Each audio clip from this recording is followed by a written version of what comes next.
Hello everyone, I am Rishabh Singh and I welcome you all on study IQ pieces platform. हमारी series चल रही है जहां पे हम ल्यूसेंट को MCQs के फॉर्म में समझने की कोशिश कर रहे हैं और सिर्फ फैक्ट्स ही नहीं, जितने भी इंपॉर्टेंट कॉन्सेप्ट्स हैं वो भी हम साथ साथ समझने की कोशिश करें, ताकि जब ये सीरीज कंप्लीट हो तो अगर पॉलिटी की बात आती है तो आपके फैक्ट्स और कॉन्सेप्ट्स दोनों एक साथ क्लियर हो जाएं। क्योंकि अगर प्रीलिम्स की बात करें तो प्रीलिम्स में आपके फैक्ट्स बेस्ड थोड़े क्वेश्चन ज्यादा पूछे जाते हैं अगर स्टेट PSCs की बात की जाए, पर जब आप मेंस लिखने बैठेंगे तब आपकी अगर अंडरस्टैंडिंग अच्छी नहीं है तो आप एक प्रॉपर अच्छा आंसर नहीं लिख सकते हैं। तो सीरीज का ऑब्जेक्टिव यही है कि फैक्ट्स और कॉन्सेप्ट दोनों एक साथ हम समझें। इस सीरीज में कई सारी वीडियोस आ चुकी, उम्मीद करता हूं आपने देखे होंगे। अगर नहीं देखी हैं तो जितनी भी पुरानी वीडियोस हैं इस सीरीज की उसे जरूर से देखें, क्योंकि काफी सारे कंसेप्ट्स जो हैं वो डिस्कस हो चुके हैं प्रीवियस वीडियोज में। और क्वेश्चन को स्टार्ट करते हैं। तो क्वेश्चन पढ़ने से पहले मैं एक चीज और कहूंगा कि आप लोग कमेंट्स जरूर किया करिए, जो भी आपके डाउट हुआ करें या जो भी मैं क्वेश्चंस ड्यूरिंग द वीडियो आपसे पूछता हूं या टास्क जो देता हूं उसको भी आप कमेंट में पिन डाउन जरूर किया करिए, क्योंकि आपके कमेंट्स को मैं मॉनिटर करता हूं। तो कमेंट जरूर से किया करिए। चलिए फिर क्वेश्चन को स्टार्ट करते हैं। पहला क्वेश्चन क्या कह रहा है? आसान सा क्वेश्चन है। पूछ रहा है कि age of a candidate to contest parliamentary election should not be less than, यानी क्वेश्चन ये कह रहा है कि कम से कम वो कौन सी एज है जिसमें कोई भी व्यक्ति पार्लियामेंट्री इलेक्शन लड़ सकता है। तो पार्लियामेंट्री का पूछा जा रहा है, ये नहीं कि लोकसभा या राज्यसभा, यानी कि पार्लियामेंट का इलेक्शन लड़ना है, चाहे वो लोकसभा हो चाहे वो राज्यसभा हो। पार्लियामेंट की बात करें तो लोकसभा राज्यसभा के इलेक्शन की बात हो रही ना, चाहे वो लोकसभा हो चाहे वो राज्यसभा हो। मिनिमम एज क्या होती है किसी भी व्यक्ति को अगर वो कंटेस्ट करना चाहता है पार्लियामेंट्री इलेक्शन, तो वो मिनिमम एज है आपकी 25 ईयर्स, 25 ईयर्स। अब देखिए लोकसभा की अगर इलेक्शंस की बात करें, लोकसभा के इलेक्शंस की अगर हम बात करें तो वो मिनिमम एज होती है आपकी 25 साल। ठीक है, अगर आप 25 ईयर के हैं तो आप आराम से लोकसभा के इलेक्शन लड़ सकते हैं। राज्यसभा की जब बात आती है, जब राज्यसभा की बात आती है तो वो हो जाती है 30 ईयर्स, यानी कि अगर आप 30 साल के हैं तो आप राज्यसभा के इलेक्शन लड़ सकते हैं। और वहीं अगर पंचायत इलेक्शंस की बात करें, ठीक है, वहीं पे अगर हम पंचायत सिलेक्शन की बात करें तो the minimum age is 21 years. So इस क्वेश्चन में क्रैक ये है, इस क्वेश्चन में क्रैक ये दिया है कि इसमें लोकसभा और राज्यसभा मैंने नहीं रखा है, मैंने पार्लियामेंट्री इलेक्शंस रखे हैं।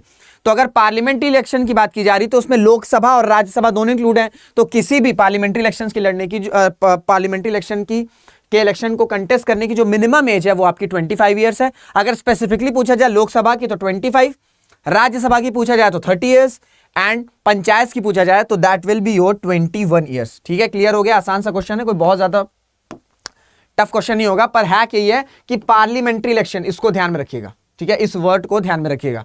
कभी कभी क्या हो जाता है स्पेसिफिकली राज्यसभा लोकसभा पे भी पूछ लेता है, पर कभी कभी इस तरह का टर्म दे देता है कि पार्लियामेंट्री इलेक्शन, तो इसमें कंफ्यूज मत होइएगा। नेक्स्ट क्वेश्चन देखते हैं। पूछ रहा है कि इन चारों में से सबसे इंपॉर्टेंट फीचर हमारे इंडियन पार्लियामेंट का कौन सा है? देखते हैं। तो अगर हम इंडियन पार्लियामेंट की बात करें तो it is the union legislature in India. ठीक है, it compromises of the president, it is bicameral in nature, the upper house of the parliament is never dissolved. अब देखिए, अगर हम देखें इन सारे स्टेटमेंट्स को तो प्रेसिडेंट पूरी तरीके से पार्लियामेंट के पार्ट है। पार्लियामेंट अगर हम कंसिस्ट की बात करें, पार्लियामेंट में कौन कौन है? लोकसभा, राज्यसभा और प्रेसिडेंट, ये आपके कंप्रोमाइज करते हैं पार्लियामेंट को। फिर अगर हम बात करें इंडियन पार्लियामेंट की तो बाइकैमरल भी, बाइकैमरल यानी कि 2 हाउसेस है, राज्यसभा भी है और लोकसभा भी है।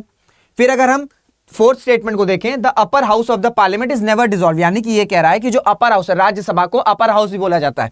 कभी कभी राज्यसभा की जगह आपका अपर हाउस दे देगा, तो ये टर्म भी ध्यान में रखिएगा कि Rajya Sabha is also known as upper house. ठीक है, ये कभी कभी ये स्टेटमेंट दे देगा, तो ये स्टेटमेंट भी सही है। पर ये क्वेश्चन ये कह रहा है कि मोस्ट इंपॉर्टेंट, ठीक है, मोस्ट इंपॉर्टेंट, ये सारे फीचर्स हैं, ये भी फीचर है, ये भी फीचर है, पर मोस्ट इंपॉर्टेंट, अगर इसमें ऑल ऑफ द अबव होता तो आप ऑल ऑफ द अबव भी लगा सकते थे, पर इसमें मोस्ट इंपॉर्टेंट पूछा तो कोई एक आपको चुनना है, तो वो ये है आपका it also compromises of the president. यानी कि अगर हम इंडियन पार्लियामेंट की बात करें, अगर हम इंडियन पार्लियामेंट की बात करें, अगर हम इंडियन पार्लियामेंट की बात करें तो उसमें प्रेसिडेंट,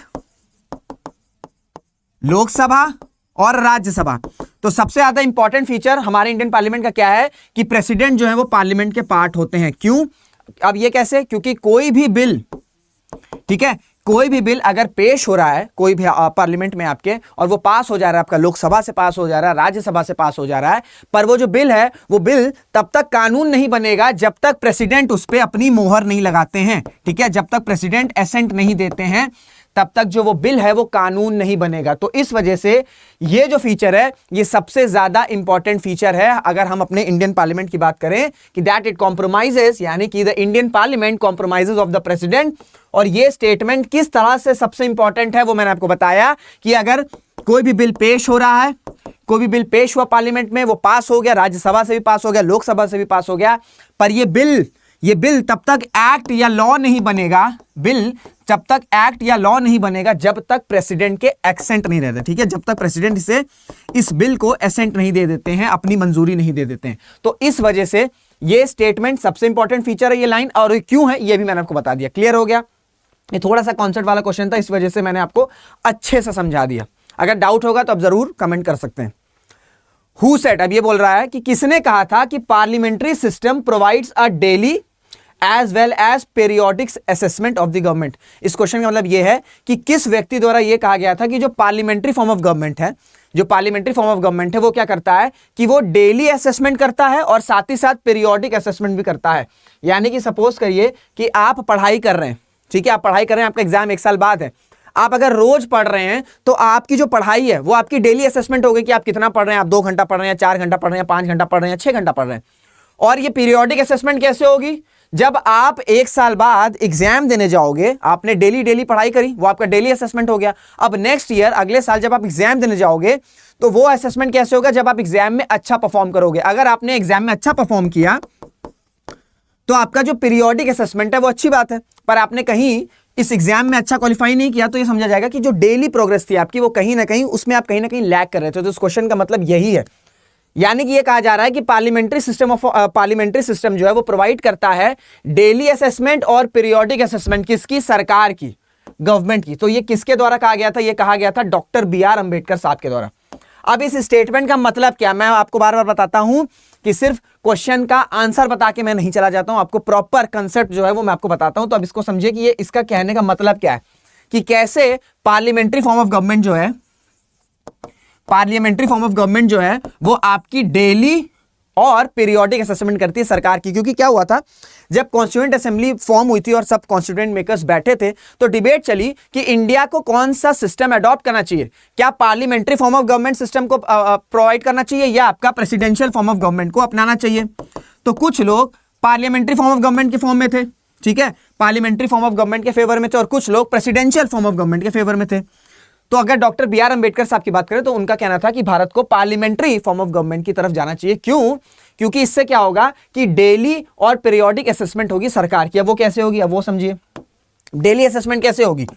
डेली असेसमेंट ऐसे होगी कि जब देखिए पार्लियामेंट होता है, ठीक है, पार्लियामेंट में सेशंस होते हैं, डिबेट्स होती हैं, ठीक है, डिबेट्स होती हैं। तो जो सरकार के मिनिस्टर्स हैं और जो ऑपोजिशन लीडर्स हैं, तो ऑपोजिशन लीडर्स डिबेट करेंगे, ठीक है, नो कॉन्फिडेंस मोशन होगा, ठीक है, कई सारे इस तरह के मोशंस के ऑप्शंस हैं, जिससे क्या होगा कि सरकार की जो अकाउंटेबिलिटी है वो कहीं ना कहीं इन सारी चीजों से सुनिश्चित होगी।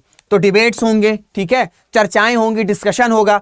अगर कोई ऐसा बिल आया है तो कोई मोशंस इंप्लीमेंट कर सकते हैं, फिर नो कॉन्फिडेंस मोशंस के थ्रू हम सरकार की मेजॉरिटी फ्लोर टेस्ट कर सकते हैं। तो इन सारी चीजों से क्या हो रहा है कि सरकार की डेली असेसमेंट हो रही है, ठीक है भैया, डेली असेसमेंट हो रही है। सपोज करिए कोई स्कीम है, कोई सोशल स्कीम है, सरकार ने उसे इंप्लीमेंट किया या उसे लागू किया।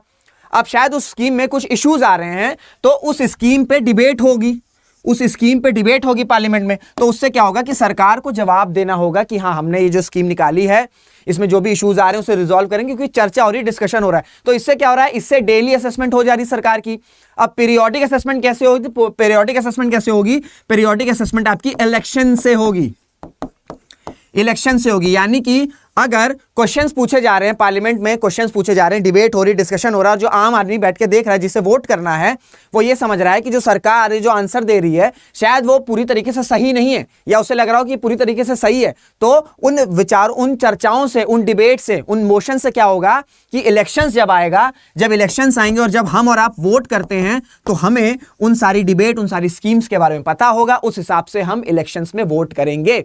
तो पीरियोडिक असेसमेंट कैसे हो गया? पीरियोडिक असेसमेंट होगा थ्रू इलेक्शंस। यानी कि अगर इलेक्शंस में वोट मिल रहे हैं तो सरकार की जो स्कीम्स थी वो लोगों को पसंद आई, और इलेक्शंस में अगर हार हो गई सरकार की तो ऑब्वियस सी बात है कि जो सरकार की पॉलिसीज थी, जो सरकार की नीतियां थी, उनसे शायद जो आम जनता है वो कनेक्ट नहीं कर पाई या उनको समझा नहीं पाए। तो इस वजह से डेली असेसमेंट और पीरियोडिक असेसमेंट किस तरह से पार्लियामेंट्री फॉर्म ऑफ गवर्नमेंट में होता है वो मैंने आपको बता दिया। डेली असेसमेंट होगा, आपकी डिबेट्स हो गई, मोशंस हो गए, नो कॉन्फिडेंस मोशंस हो गए, और एडजर्नमेंट मोशन हो गया, कई सारे मोशंस हो गए, क्वेश्चंस हो गए, डिबेट्स हो गए, डिस्कशन हो गए, और आपके पीरियोडिक असेसमेंट होगा थ्रू इलेक्शंस। तो इस तरीके से ये स्टेटमेंट का मतलब क्या है ये मैंने आपको एकदम क्रिस्टल क्लियर बताया, और साथ ही साथ ये स्टेटमेंट किसके लिए कहा गया था ये मैंने आपको बताया, और ये स्टेटमेंट कहने की वजह क्या थी, क्योंकि जब कॉन्स्टिट्यूशन मेकर्स में, कॉन्स्टिट्यूएंट असेंबली में जब डिबेट हो रही थी, कुछ लोग ये चाह रहे थे कि प्रेसिडेंशियल फॉर्म ऑफ गवर्नमेंट बने, और कुछ लोग ये चाह रहे थे कि पार्लियामेंट्री फॉर्म ऑफ गवर्नमेंट जो है वो इंडिया अडॉप्ट करे। तो इस वजह से डॉक्टर बी आर अंबेडकर साहब ने ये स्टेटमेंट कहा था कि parliamentary system provides a daily as well as a periodic assessment of the government. Clear हो गया, कोई डाउट नहीं होना चाहिए, बहुत ही आसान भाषा में मैंने आपको क्लियर करके बता दिया। और मैं बार बार कहता हूं कि जो सीरीज है इसमें मैं सिर्फ आपको क्वेश्चंस बता के आंसर समझा के जाता नहीं हूं, क्वेश्चंस को मैं हर एक स्टेटमेंट को आपको समझाता हूं। तो हमेशा एक्सप्लेनेशन पार्ट पे ध्यान रखिए, रादर देन कि कौन सा ऑप्शन है क्या है। मैं हर एक स्टेटमेंट को बताता हूं कि कोई स्टेटमेंट सही है तो क्यों सही है, कोई अगर गलत है तो क्यों गलत है। इसलिए ये बहुत इंपॉर्टेंट सीरीज है, इसलिए इस सीरीज को जरूर से देखिए, और जितने भी प्रीवियस वीडियोस हैं उसमें भी इस तरह का डिस्कशन हो चुका है, तो अगर आपने नहीं देखा तो जरूर से देखिएगा। नेक्स्ट क्वेश्चन की तरफ चलते हैं, क्या कह रहा है, with reference to Indian parliament consider the following statement. कह रहा है कि इंडियन पार्लियामेंट के हिसाब से ये स्टेटमेंट पढ़िए और बताइए कि इन स्टेटमेंट्स में से कौन सा सही स्टेटमेंट है। तो a member of Lok Sabha can not be arrested bye police under any case when the parliament is in session. तो पहला स्टेटमेंट ये कह रहा है कि कोई भी मेंबर है अगर लोकसभा का, कोई भी मेंबर अगर लोकसभा का, वो पुलिस के द्वारा अरेस्ट नहीं होगा जब सेशन जो है वो आपका पार्लियामेंट का जो सेशन है वो चल रहा हो। तो इसमें देखिए कंडीशन ये है कि कोई भी जो मेंबर ऑफ पार्लियामेंट है, ठीक है, जो एमपीज हैं, वो आपके अरेस्ट नहीं हो सकते हैं 40 दिन पहले पार्लियामेंट सेशन के और 40 दिन बाद सेशन के, और जब सेशन चल रहा है ड्यूरिंग सेशन तब भी नहीं हो सकते हैं। तो क्या कहा मैंने ये कहा कि जब पार्लियामेंट सेशन होने वाला है तो उसके 40 दिन पहले अरेस्ट नहीं हो सकते हैं, और जब सेशन खत्म हुआ उसके 40 दिन बाद भी अरेस्ट नहीं हो सकते हैं, और जब सेशन जो है वो चल रहा है, ठीक है, जब रनिंग सेशन है उसमें भी अरेस्ट नहीं हो सकते हैं। तो ये इसमें कोई खास कॉन्सेप्ट नहीं है, पर ये जो मैंने डेज बोले ना, number of days, 40 days before, 40 days before the session, 40 days after the session and during the sessions a member of Lok Sabha will not be arrested by the police authorities। ये statement अगर आएगा तो ये statement पूरी तरीके से correct statement है, यानी कि 40 दिन पहले नहीं, 40 दिन बाद नहीं, और जब सेशन हो रहा है उस दौरान भी अरेस्ट नहीं हो सकते हैं। क्लियर हो गया। तो पहला अगर स्टेटमेंट की बात करें तो पूरी तरीके से सही है, और दूसरा स्टेटमेंट भी पूरी तरीके से सही है कि जो मेंबर ऑफ इंडियन पार्लियामेंट हैं उनको यह प्रिविलेज दिया जाता है कि वो एग्जेम्प्ट कर सकते हैं अपने अटेंडेंस को अगर वो एज विटनेस हैं लॉ कोर्ट्स में। ठीक है, अगर वो कोई भी कोर्ट में विटनेस की तरह हैं तो उनको अटेंडेंस की छूट मिलती है पार्लियामेंट में, क्योंकि पार्लियामेंट में भी अटेंडेंस होती है, जैसे आपके स्कूल्स में अटेंडेंस होती है, कॉलेजेस में अटेंडेंस होती है, अगर आप प्राइवेट सेक्टर में जॉब करें तो वहां पे भी आपका अटेंडेंस रेगुलाइजेशन होता है, उसी तरीके से पार्लियामेंट में भी अटेंडेंस का प्रक्रिया है। तो अगर कोई भी इंडियन पार्लियामेंट का मेंबर है, अगर वो किसी कोर्ट में विटनेस है, एज अ विटनेस जा रहा है, तो उनको अटेंडेंस की छूट या एग्जेम्पशन मिलता है, ये प्रिविलेज है। तो अगर देखा जाए तो दोनों स्टेटमेंट पूरी तरीके से सही हैं, इस वजह से दोनों ही स्टेटमेंट सही हैं। और ये जो मैंने आपको बताया कि 40 days before the session, 40 days after the session and during the session a member of parliament can't be arrested by the police authorities, ये स्टेटमेंट को ध्यान रखिएगा और ये डेज को याद रखिएगा, 40 डेज पहले, 40 डेज बाद, और जब सेशन चल रहा है तो ऑब्वियसली बात है तब तो नहीं ही होंगे। क्लियर हो गया। Who can initiate impeachment proceeding against the president of India. तो लोकसभा, राज्यसभा नहीं, कोई भी हाउस, ठीक है, मैं आपको कई बार इंपीचमेंट प्रोसेस बता चुका हूं प्रेसिडेंट के। अगर आपने प्रीवियस वीडियोस नहीं देखे तो जरूर से देखिएगा। एक बार मैं फिर से क्विक रिवीजन दे देता हूं कि अगर प्रेसिडेंट की इंपीचमेंट की प्रोसेस को स्टार्ट करनी है तो किसी भी हाउस में ये इंट्रोड्यूस हो सकता है, either house of the parliament. अगर सिर्फ लोकसभा लिखा है या सिर्फ राज्यसभा लिखा है तो ये स्टेटमेंट गलत है। किसी भी हाउस में बी इट लोकसभा और B it Rajya Sabha, the impeachment process can be initiated in either house of the parliament. ये स्टेटमेंट पूरी तरीके से सही है। क्लियर हो गया। अब इसके प्रायर कंडीशंस क्या होते हैं कि सबसे पहले तो अगर इंपीचमेंट प्रोसेस का रेजोल्यूशन आ रहा है तो 1/4 मेंबर, जिस हाउस में इंट्रोड्यूस हुआ है 1/4 मेंबर उस रेजोल्यूशन को सपोर्ट करेंगे। उसके बाद 14 दिन का प्रायर नोटिस देना होगा, प्रेसिडेंट को बताना होगा कि हम आपका इंपीचमेंट प्रोसेस स्टार्ट कर रहे हैं। फिर अगर ये रेजोल्यूशन पास हो गया, 1/4 मेंबर जो है वो सपोर्ट कर दिए, तो उस हाउस में आपकी इंपीचमेंट प्रोसेस स्टार्ट हो जाएगी। वो हाउस जो आपका पास करेगा स्पेशल मेजॉरिटी से, फिर सेकंड हाउस में इंपीचमेंट प्रोसेस कंटिन्यू होगा। इस प्रोसेस में क्या होता है कि प्रेसिडेंट को सफाई देने की भी वो इजाजत रहती है कि अपना डिफेंस बता सकते हैं कि जो भी चार्जेस लगे हैं कि जिस बेसिस पे इंपीचमेंट प्रोसेस हो रहा है वो चार्जेस उनके हिसाब से गलत हैं तो क्यों है, वो सारी चीजें बताते हैं प्रेसिडेंट। और अगर सेकंड हाउस को भी लगेगा कि ये जो इंपीचमेंट प्रोसेस है, ये जो चार्जेस लगे वो सही है, और अगर स्पेशल मेजॉरिटी से उस हाउस में भी पास हो जाएगा तो जो प्रेसिडेंट है वो इंपीच हो जाएंगे। और किस आर्टिकल के तहत आपका इंपीचमेंट होता है, कभी कभी डायरेक्ट आर्टिकल्स पूछते हैं। The article is your article 61। तो आर्टिकल 61 कॉम्प्रोमाइजेस और tells the process of impeachment of the president, not removal, it's the impeachment of the president. Clear? Next question, consider the following statement, the expenditure to be incurred by the government, यानी कि कोई भी पैसा अगर सरकार खर्च कर रही है, ठीक है, एंड रेवेन्यू जो खर्च कर रही है या जो आ रहा है, ठीक है, इनकर्ड मतलब एक्सपेंडिचर मतलब खर्च करना, और रेवेन्यू मतलब जो पैसा सरकार के पास आ रहा है, be collected by way of taxes must be approved by both the houses, Lok Sabha and Rajya Sabha. ठीक है, मतलब ये स्टेटमेंट ये कह रहा है कि कोई भी पैसा आ रहा है, ठीक है, या वो रेवेन्यू हो, चाहे वो पैसा आ रहा है रेवेन्यू हो गया, चाहे वो पैसा सरकार के द्वारा खर्च हो रहा है यानी कि एक्सपेंडिचर हो गया, तो इसकी प्रायर परमिशन, ठीक है, अप्रूवल लेना होगा दोनों हाउसेस से। तो अगर हम दोनों हाउसेस की बात करें तो इसमें राज्यसभा इंक्लूड नहीं किया जाता, इसमें सिर्फ लोकसभा या आपकी स्टेट लेजिस्लेटिव असेंबलीज दोनों, ठीक है, लोकसभा और स्टेट लेजिस्लेटिव असेंबली। अगर स्टेट के फंड्स की या स्टेट के टैक्सेस की बात हो रही है तो स्टेट लेजिस्लेटिव असेंबली। तो स्टेटमेंट में कंफ्यूज मत होइएगा कि दोनों हाउसेस की नहीं, आपकी लोकसभा के पास, ठीक है, लोकसभा से अप्रूव करना पड़ता है, ठीक है, लोकसभा से अप्रूव करना पड़ता है, नॉट बाय राज्यसभा। और ये आपको बता चुका हूं कि charge of impeachment against the president of India can be brought about by any house of the parliament. आपको बता चुका हूं कि ये स्टेटमेंट पूरी तरीके से सही है। किसी भी हाउस में जो इंपीचमेंट प्रोसेस है प्रेसिडेंट का वो इनिशिएट किया जा सकता है, बी इट लोकसभा और बी इट इन राज्यसभा। ठीक है, तो दोनों स्टेटमेंट जो है, पहला स्टेटमेंट आपका गलत है और जो नेक्स्ट स्टेटमेंट है यानी कि जो सेकंड स्टेटमेंट है that is true, so the answer is your only 2। तो मैंने आपको बता दिया कि राज्यसभा नहीं, ओनली लोकसभा रहता है। और अगर स्टेट की बात करी जाएगी तो state legislative assemblies and not the state legislative council. Clear हो गया?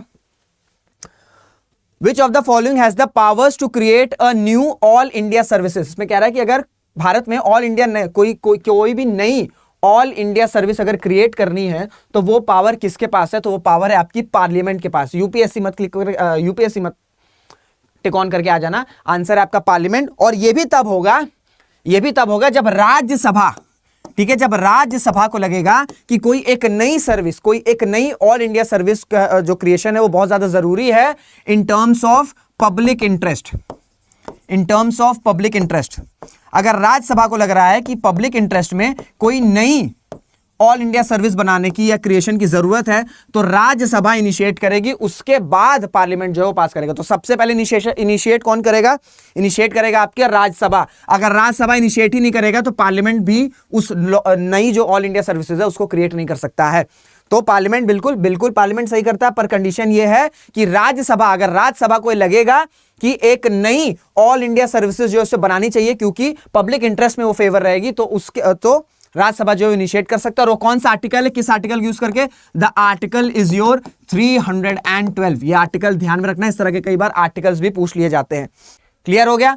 तो पार्लियामेंट के पास बिल्कुल पावर है, पर ऑप्शन ये है कि जो राज्यसभा है अगर उसको फील होगा कि एक नई ऑल इंडिया सर्विसेज को क्रिएट करनी चाहिए in terms of public interest, उसके बाद जो पार्लियामेंट है वो एक नई ऑल इंडिया सर्विसेज जो है वो क्रिएट हो सकती है, क्रिएट कर सकते हैं। अब आपसे एक क्वेश्चन यहां पे मैं पूछ रहा हूं कि आपको कमेंट में बताना है कि इस वक्त कितनी ऑल इंडिया सर्विसेज हैं इंडिया में, कितनी ऑल इंडिया सर्विसेज हैं और उनके नाम आपको बताने हैं, ठीक है, and name them also. Clear होगा? ये टास्क है, आपको कमेंट में पिन डाउन करना है कि कितनी ऑल इंडिया सर्विसेज है और उनके नाम क्या हैं। ठीक है, जो मैं टास्क देता हूं उसे जरूर से कमेंट में पिन डाउन किया करिए। नेक्स्ट क्वेश्चन की तरफ चलते हैं। Until parliament by law otherwise provides which one of the following constitute a quorum. पूछ रहा है कि कोरम, ठीक है, कोरम कितनी स्ट्रेंथ के द्वारा बनाई जाती है। देखिए कोरम क्या होता है ना, कोरम ये होता है कि समझ लीजिए कि पार्लियामेंट का सेशन है, भाई पार्लियामेंट का सेशन है, अब वो राज्यसभा हो चाहे लोकसभा हो, अब किसी भी हाउस का जो सेशन स्टार्ट होता है तो कुछ मिनिमम नंबर होते हैं ना, कुछ मिनिमम नंबर होते हैं, जैसे अगर मैं अपने वीडियोस पे अभी मैं सीरीज की बात करूं तो कमेंट्स जो आ रहे हैं वो सब कमेंट्स नहीं कर रहे हैं, ठीक है, कुछ लोग कमेंट्स करते हैं, कुछ लोग कमेंट्स नहीं करते हैं। तो अगर ज्यादा कमेंट्स करेंगे तो ऑब्वियसली बात है ज्यादा वो जो सीरीज है ये और डिफरेंट सीरीज आती चली जाएगी। उसी तरीके से एक किसी हाउस में अगर सेशन को स्टार्ट करना है तो कुछ एक मिनिमम नंबर होना चाहिए ना कि भाई इतने मेंबर्स बैठे हैं, उसके बाद ही चर्चा होगी ना। चर्चा करने के लिए, डिबेट करने के लिए एक हैंडफुल ऑफ नंबर या हैंडफुल ऑफ मेंबर्स होने चाहिए ना वहां पे प्रेजेंट, उसके बाद ही तो कोई सेशन हो सकता है ना, उसके बाद ही आपका जो डिबेट होगी या डिस्कशन होगा। तो उस मिनिमम नंबर को कहते हैं आपका कोरम, और वो मिनिमम नंबर कितना होता है आपका 1/10, ठीक है, 1/10 of either of the house. ये लोकसभा की भी बात है और ये आपकी राज्यसभा की बात है, क्योंकि भाई लोकसभा में भी सेशन है, राज्यसभा में भी सेशन है। अगर सेशन को इनिशिएट करना है तो मिनिमम नंबर या मिनिमम मेंबर्स कितने होने चाहिए, 1/10 ऑफ द टोटल हाउस, ठीक है, 1/10 of the total members of the house. और कोरम का मतलब क्या होगा, कोरम का मतलब ये है कि मिनिमम मेंबर्स एटलीस्ट वहां पे प्रेजेंट हो, जिससे जो सेशन है वो स्टार्ट हो सकता है। तो वो मिनिमम नंबर्स जो है उसको क्या कहते हैं, उसको कहते हैं कोरम। क्लियर हो गया? तो आंसर है आपका 1/10 of the total numbers of members of the house. सिर्फ लोकसभा नहीं, कोई भी हाउस, चाहे राज्यसभा की बात की जाए चाहे लोकसभा की बात की जाए, भाई सेशन हर जगह होता है। तो मिनिमम मेंबर्स जो कितने चाहिए वो आपके 1/10 चाहिए दोनों हाउसेस से, चाहे लोकसभा हो चाहे राज्यसभा हो। क्लियर हो गया? Next question, a proclamation of energy emergency must be placed before the parliament for its approval. ये कह रहा है कि जब इमरजेंसी, नेशनल इमरजेंसी अगर प्रोक्लेम करनी है तो पार्लियामेंट अप्रूव कर सकता है कितने दिनों के अंदर, ठीक है, 1 महीने के अंदर अंदर जो है पार्लियामेंट को अप्रूवल करनी होगी नेशनल इमरजेंसी से, ठीक है। नेशनल इमरजेंसी अगर अप्रूव कर देगा, पार्लियामेंट जब अप्रूव कर देगा तो फिर प्रेसिडेंट जो है वो नेशनल इमरजेंसी को इंप्लीमेंट या लागू कर सकते हैं। क्लियर हो गया? आसान सा क्वेश्चन है, इसमें ज्यादा कंफ्यूजन नहीं होनी, 1 मंथ 2 मंथ में कंफ्यूज नहीं होना है, स्ट्रेट अवे क्वेश्चन है, इसमें कोई खास लॉजिक नहीं है। ये जो पहले ये वाले जो क्वेश्चन गए बस आपको मिस आउट नहीं करना है। इस वजह से क्या होता है ना, ऐसे मैं कुछ इजी क्वेश्चंस भी रखा हूं कि अगर आपने वो मिस कर दिया तो आपको एक बार ध्यान में आ जाएगा, और आपने बहुत पहले पढ़ा है तो शायद एक बार आपका रिवीजन भी हो जाएगा। तो इस वजह से भी कुछ ऐसे स्ट्रेट अवे डायरेक्ट क्वेश्चंस भी मैंने रखे हैं, क्योंकि इस तरह के डायरेक्ट क्वेश्चंस भी कई बार पूछे जाते हैं स्टेट पीएससीज में। अब क्वेश्चन ये कह रहा है कि सोवरेनिटी जो है इंडियन पार्लियामेंट की वो किसके द्वारा रोकी जाती, किसके द्वारा रिस्ट्रिक्ट की जाती। भाई देखिए, सोवरेनिटी का मतलब क्या होता है, पूरी तरीके से आजादी। यानी कि ये स्टेटमेंट आ रहा है कि इंडियन पार्लियामेंट पूरी तरीके से आजाद है क्या कानून बनाने के लिए, तो नहीं भाई। उसको कॉन्स्टिट्यूशन में जो सारी चीजें दी गई हैं, ठीक है, जो हमारे कॉन्स्टिट्यूशन का जो बेसिक स्ट्रक्चर है उसी के इर्द गिर्द जो है लॉज बनाने होंगे ना।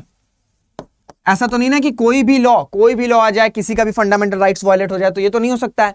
अब ये जो सोवरेनिटी है इंडियन पार्लियामेंट की वो किसके द्वारा रोकी जाती है, तो इसमें अगर हम देखें आंसर तो आपका जुडिशियल रिव्यू है। पर सिर्फ जुडिशियल रिव्यू नहीं है, फंडामेंटल राइट एक बहुत इंपॉर्टेंट चीज है।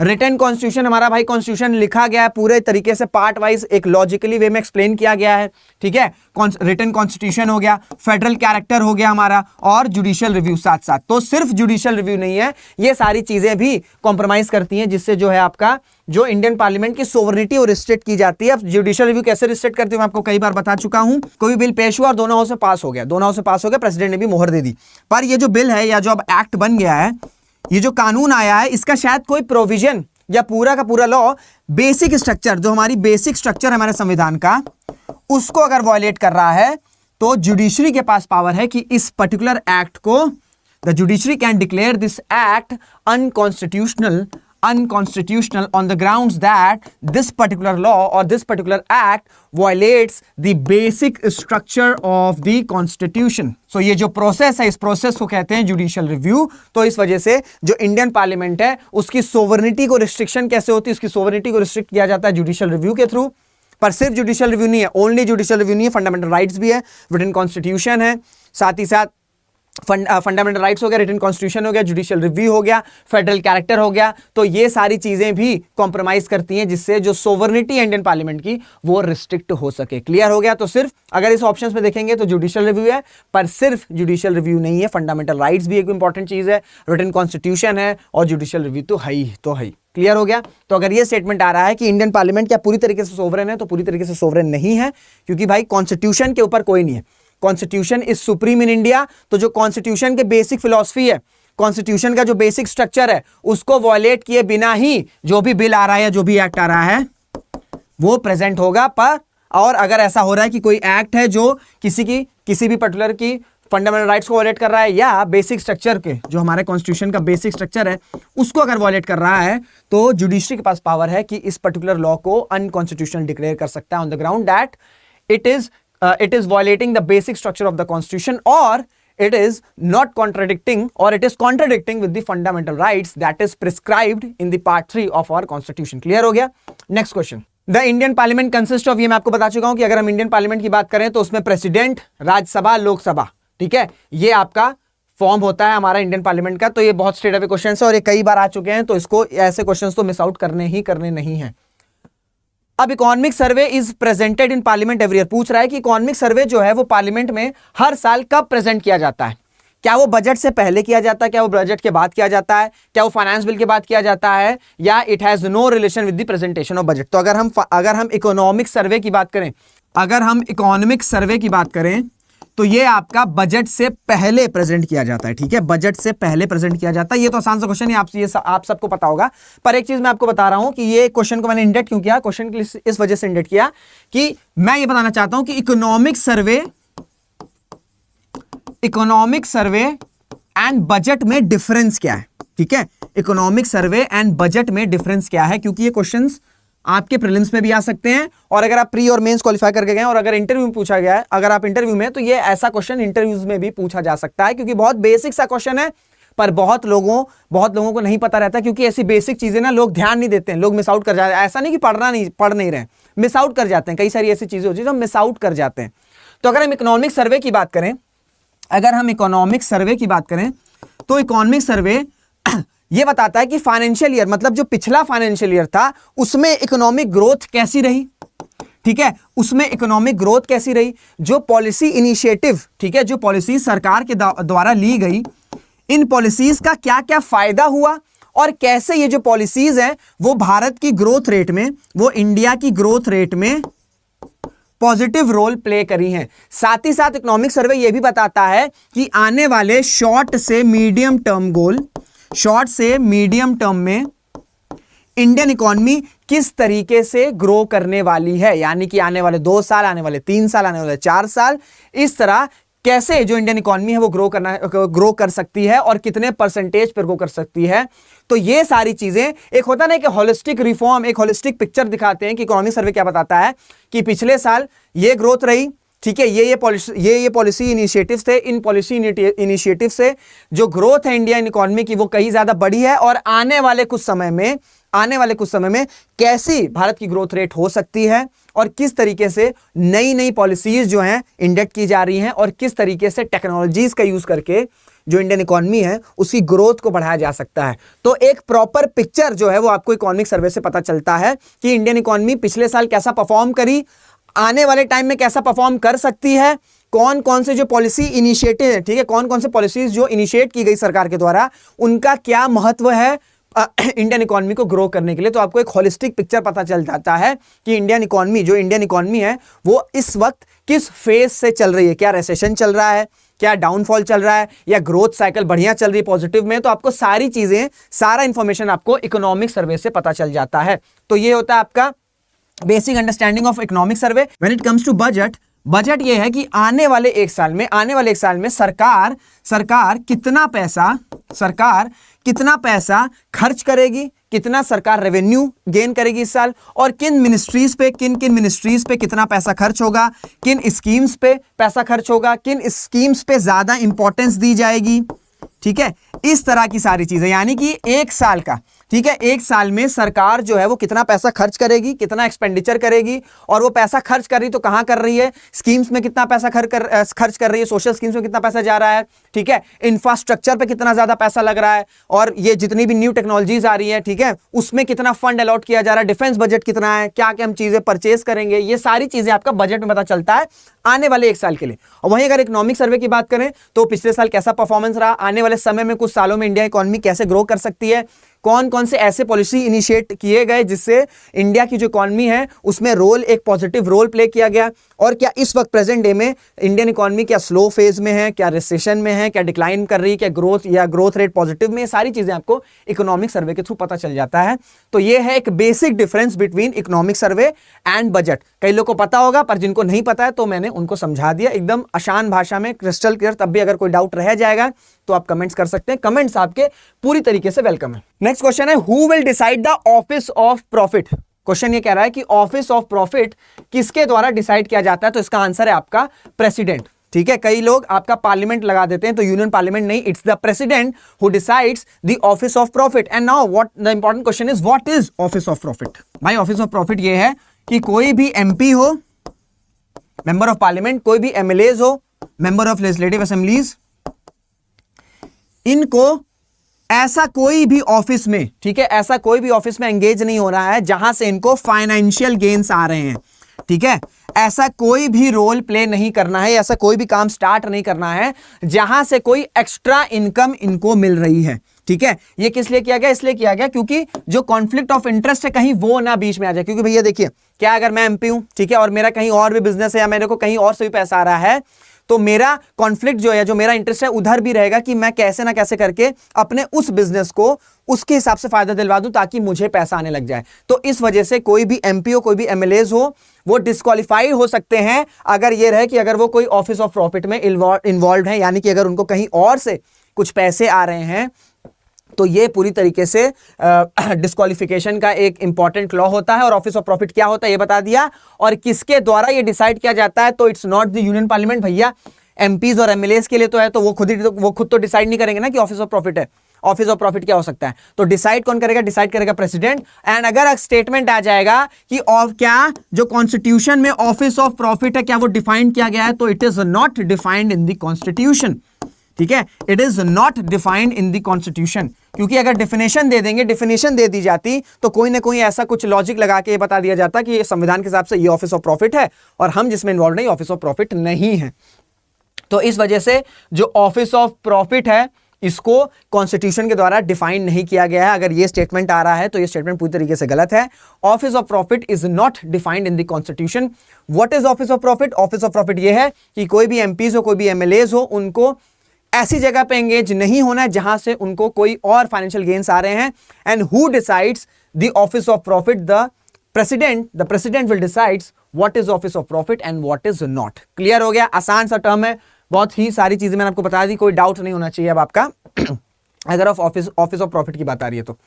नेक्स्ट क्वेश्चन क्या, नेक्स्ट क्वेश्चन ये कह रहा है कि कौन से बिल में जो आपका स्पेशल मेजॉरिटी चाहिए, स्पेशल मेजॉरिटी लोकसभा में भी और राज्यसभा में, यानी कि क्वेश्चन ये कह रहा है कि इन चार में से कौन से ऐसे बिल हैं, कौन सा वो ऐसा बिल है जिसमें राज्यसभा में भी स्पेशल मेजॉरिटी से पास करना चाहिए, साथ ही साथ लोकसभा से भी स्पेशल मेजॉरिटी के थ्रू पास करना चाहिए। तो वो है आपका कॉन्स्टिट्यूशनल अमेंडमेंट बिल। यानी कि अगर संविधान में, ठीक है, अगर संविधान में कोई संशोधन हो रहा है, if a bill presented that is motivated to amend in the or to provide amendments in the constitution, that particular bill has to be passed through special majority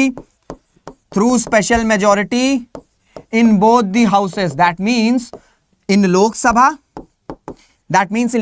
as well as in the Rajya Sabha. That means as well as in the Rajya Sabha. Clear हो गया, क्योंकि भाई constitution को amend करना है, तो constitution amend करने के लिए राज्यसभा की भी इतनी ही पावर है जितनी लोकसभा की है। अगर ये स्टेटमेंट भी आ जाए कि जब बात आती है when it comes to constitutional amendment bill, Rajya Sabha and Lok Sabha shares equal power, तो वो भी स्टेटमेंट पूरी तरीके से सही है। क्योंकि जहां पे कॉन्स्टिट्यूशन अमेंडमेंट की बात आती है, कोई ऐसा बिल है जो संविधान में अगर संशोधन कर रहा है, तो राज्यसभा से भी उसको स्पेशल मेजॉरिटी से पास होना होगा, साथ ही साथ लोकसभा से भी उसको स्पेशल मेजॉरिटी से पास होना पड़ेगा। ये इस वजह से किया गया है ताकि आसानी से कोई भी अमेंडमेंट पास ना हो सके। देखिए किस तरीके से जो संविधान की फिलॉसफी है उसे कंजर्व किया गया है, उसे प्रिजर्व किया गया है। सबसे पहले तो अगर कोई बिल आ रहा है, कोई बिल प्रेजेंट हो रहा है, तो सबसे पहले तो स्पेशल मेजॉरिटी से पास होना पड़ेगा। लोकसभा से चलो हो भी जाए, पर राज्यसभा से बहुत ज्यादा मुश्किल होती है। राज्यसभा इस तरह से डिजाइन ही किया गया है कि वहां पे मेजोरिटी आना मुश्किल हो सके। तो लोकसभा से अगर पास भी हो गया तो राज्यसभा से मुश्किल होता है। इन केस अगर राज्यसभा से भी पास हो गया तो फिर सुप्रीम कोर्ट या हाई कोर्ट के पास अथॉरिटी है कि जुडिशियल रिव्यू का इस्तेमाल करके अगर ये जो एक्ट है या जो अमेंडमेंट है ये कहीं बेसिक स्ट्रक्चर को, जो हमारे संविधान का बेसिक स्ट्रक्चर है, अगर उससे वॉयलेट कर रहा है, then judiciary has the power to use judicial review and declare that particular amendment unconstitutional. तो इस तरीके से पूरा जो संविधान की फिलॉसफी है उसे कंजर्व किया गया। So it's very hard to change और to amend that is directly contradicting with the basic structure of the constitution or the Indian constitution। Clear हो गया? नेक्स्ट क्वेश्चन पूछ रहा है कि if a member of parliament becomes disqualified for membership the decision of his removal is taken by, यानी कि अगर कोई भी जो मेंबर ऑफ पार्लियामेंट है अगर वो डिस्क्वालिफाइड यानी कि उसको निकाला जा रहा है, डिस्क्वालीफाई किया जा रहा है, तो जो डिसीजन है उनके रिमूवल का वो किसके पास है? तो उसका आंसर है आपका प्रेसिडेंट के पास पावर है। प्रेसिडेंट रिमूव कर सकते हैं, हालांकि उनको कंसल्ट करना पड़ेगा इलेक्शन कमीशन से, पर प्रेसिडेंट का जो डिसीजन है वो फाइनल होता है। अब आप लोगों को डाउट हो रहा होगा कि स्पीकर ऑफ लोकसभा का भी नाम आता है कि स्पीकर डिस्क्वालीफाई कर देते हैं। तो स्पीकर के पास डिस्क्वालिफिकेशन की जो पावर है, स्पीकर के पास जो डिस्क्वालिफिकेशन की पावर है वो है आपकी एंटी डिफेक्शन लॉ में। ठीक है, कोई भी मेंबर है अगर पार्लियामेंट का, अगर वो एंटी डिफेक्शन, ठीक है, अगर वो एंटी डिफेक्शन के अंदर डिस्क्वालीफाई होने के स्टेज पर है तो उसको रिमूव करने की पावर किसके पास है? उसको रिमूव करने की पावर स्पीकर के पास है। पर इसके अलावा, यानी कि एंटी डिफेक्शन लॉ के अलावा, इसके अलावा कोई भी जो डिस्क्वालिफिकेशन हो रही है वो आपकी प्रेसिडेंट के द्वारा किया जाता है। हालांकि प्रेसिडेंट जो है वो कंसल्ट करते हैं इलेक्शन कमीशन से, पर रिमूव की पावर किसके पास है? रिमूवल पावर आपकी प्रेसिडेंट के पास है। तो इन दोनों स्टेटमेंट को भी ध्यान रखेगा कि स्पीकर के पास डिस्क्वालिफिकेशन की पावर है when it comes to anti defection law, but when it comes to ordinary, ठीक है, other disqualification, the president has the power to remove a particular member of parliament when it comes to disqualification. Clear हो गया? आप confusion नहीं होना चाहिए। कई लोगों को कंफ्यूजन हो जाता है कि स्पीकर, जो लोकसभा के स्पीकर हैं, वो कब डिस्क्वालीफाई करते हैं, किस कंडीशन में डिस्क्वालीफाई करते हैं। तो कंडीशन आपकी एंटी डिफेक्शन लॉ, और उसके अलावा कोई भी डिस्क्वालिफिकेशन हो रहा है तो प्रेसिडेंट के पास पावर है। बस कंडीशन ये रहती है कि उन्हें इलेक्शन कमीशन से कंसल्ट करना पड़ेगा। क्लियर हो गया? इस आज के सेशन का लास्ट क्वेश्चन और आसान सा क्वेश्चन है, कई बार आपको बता चुका मैं। Where was the first parliamentary form of government formed, यानी कि किस देश में पहला parliamentary form of government form किया गया था? तो उसका आंसर है ब्रिटेन। ठीक है, ब्रिटेन में पहला पार्लियामेंट्री फॉर्म गवर्नमेंट जो है वो स्टैब्लिश या क्रिएट किया गया था। और इंडिया ने भी पार्लियामेंट्री फॉर्म ऑफ गवर्नमेंट को ही चुना है। और ये क्यों चुना है, इससे मेरिट्स डीमेरिट्स क्या है, ये मैं पूरा डिटेल सीरीज में बता चुका हूं। तो अगर आपको देखना है तो जरूर से जो प्रीवियस सेट्स आए उनको जरूर देखें।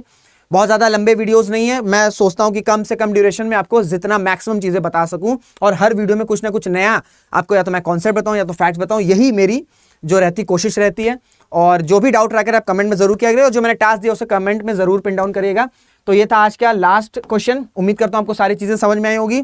अब सेशन एंड करने से पहले एक बस इंपॉर्टेंट है, छोटी सी इंफॉर्मेशन है कि अगर आपको एक बार सीरियसली अगर तैयारी करनी है यूपीएससी की और साथ ही साथ स्टेट पीएससी की, यानी कि मैं कॉम्बो की बात कर रहा हूं, क्योंकि यूपीएससी कभी कभी क्या होता है, बहुत ज्यादा कॉम्पिटेटिव हो जाता है। तो अगर आपके पास अपने स्टेट पीएससी का एक बैकअप है तो हमेशा से एक अच्छा प्लान रहता है। तो अगर आपको दोनों चीजों की तैयारी करनी है तो आप स्टडी IQ के वेबसाइट पर जा सकते हो। पर गलती से ये प्राइस मत पे कर देना, आपको कुछ नहीं करना, आपको सिर्फ RS लाइव, ठीक है, आपको कुछ नहीं करना है। You have to put my code in the coupon code, that is RS live. जैसे ही आप मेरा कोड जो है वो पिन डाउन करोगे कूपन कोड में, तो वो कोर्स आपको, ये कॉम्बो कोर्स की बात कर रहा हूं, दैट विल बी अराउंड 21,999। ठीक है, तो अगर वेबसाइट पे जा रहे हो, एनरोल हो रहे हो, तो गलती से ये प्राइस मत दे देना। आपको सिर्फ एक चीज करनी है, आपको सिर्फ मेरा कोड इंप्लीमेंट करना है, और वो आपको पता है, वो कोड है आपका RS लाइफ। ठीक है, ये छोटी सी इंफॉर्मेशन देनी थी। अब आपसे मुलाकात करेंगे अगले वीडियो में, तब तक अपना ध्यान रखिएगा, मेहनत करते रहिएगा, खुश रहेगा।